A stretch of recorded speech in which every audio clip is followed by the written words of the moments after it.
শুভেন্দ্র হুঙ্কার দিচ্ছেন তিনি বাংলাদেশ দখল করবেন। শুভেন্দ্র হুঙ্কার দিচ্ছেন বাংলাদেশে নাকি বৈধ প্রধানমন্ত্রী তিনি বাংলাদেশে ফেরত পাঠাবেন। শুভেন্দ্রকে বলতে চাই, শুভেন্দ্র আপনি হয়তোবা পাগল, কিন্তু বাংলাদেশের মানুষ কিন্তু পাগল না।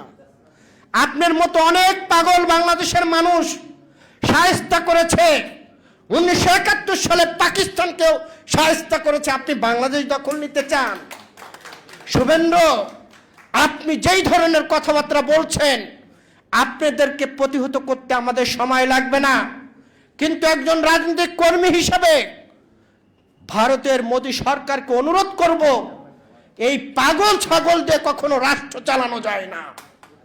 যেই পাগল একটি স্বাধীন দেশ নিয়ে দখল করার হুমকি দেয়, আর আমরা এখানে হাতে চুরি পরে থাকব? পাকিস্তানও আমাদের হুমকি দিয়েছিল, আমরা পাকিস্তানকে দেখিয়ে দিয়েছি।